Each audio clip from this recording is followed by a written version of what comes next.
即係覺得唔得，即係啲改係佢哋已經寫，即係人哋寫㗎嘛，睇下同埋遲到，跟住之後做你10點去，如果佢仲要飲10點9，因為如果本身飲茶就係要9點到咯，係啦。如果我飲茶咁，我咪真係要7點幾，所以我要開始練啊嘛。呢個係邊個？係嗰個蝴蝶大馬路總站。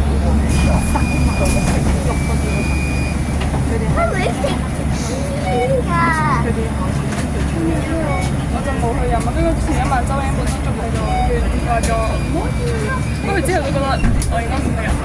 跟住之後第二朝佢都冇嚟啦。跟住成冇去嗰個活動。唔係佢都唔係嗰個活動，就冇去飲食。但係佢哋下晝喺度講得新。佢因為有變咗教練，所以。下一站紅門公園。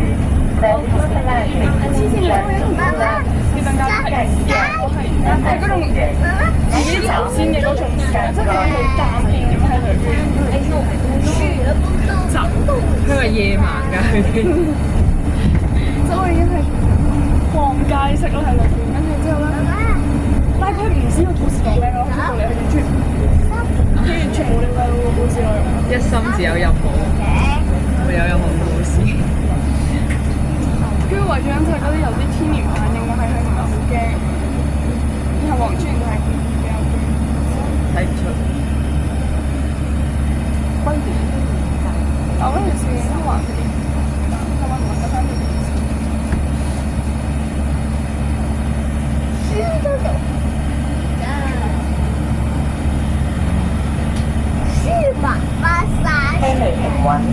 就係一定冇我咁驚，真係純粹對比佢哋比較驚。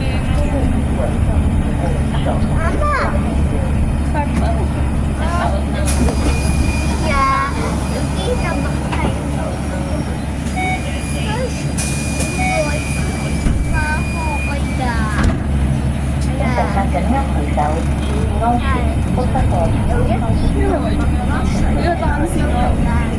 下一站我覺得星期六2篇新聞，呢啲係佢哋開嘅。總站到站Next stop is 你見唔見黃專好嘅？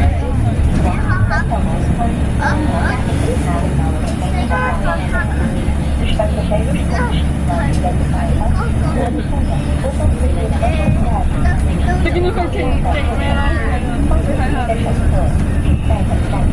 第三個係個教練，好勁，勁有得行。跟住佢講嗰啲有身份嗰啲咯，即係每人都有身份，我覺得幾好嘅。咩嚟嘅？即係佢有可能係衰人。因為每個人身份就對應咗你一啲做到嘅單詞，即係你變咗你冇得拒絕佢哋自己。即係我都會同自己講，哦，佢係人嚟嘅，唔使驚。但係反正佢哋真係好驚。我已經失去理智，佢哋已經同唔到自己講嘢啦。我上次好耐之前話，佢都係有單程，跟住之後咧，但係佢可以有陪同。跟住我即係可能當中，譬如有7個人，可以有2個人有陪同，即係2個2個出嚟，2個出嚟。跟住嗰陣時我同阿佢話拎2個人出去，因為我哋2個都係驚嘅。然之後咧，我哋即係佢哋開頭係即係佢就係拎個蠟燭，然後將個蠟燭放去另外一邊啊，喺度走。咁開頭咧就會係咁嘅，即係開頭就係你一出嗰個房門咧，即係大家唔知有個房門咯，一出嗰個房門就拎到個蠟燭。係，跟住就去放，就係一條直路。但我哋見唔到咯，我哋走翻入去咯，跟住再出翻嚟啦，跟住佢係已經去到轉角嗰個位啦，咁即係要轉。跟住嗰陣時咧，一轉跟住一放，跟住就會排隊咯，跟住之後，MC 咧就開頭其實係。下一站，我斜咗旁邊跑嘅，睇路啊！依家我個頭係望地下，有可能成前有長有轉彎咁樣，跑一直大咯。頭都係個運動會。你嗰個 feel 我純粹係先想要升長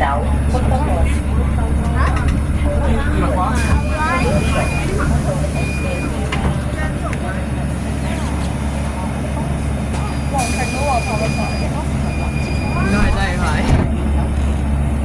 我到兩個聲㗎，得㗎啦嘛。下一站，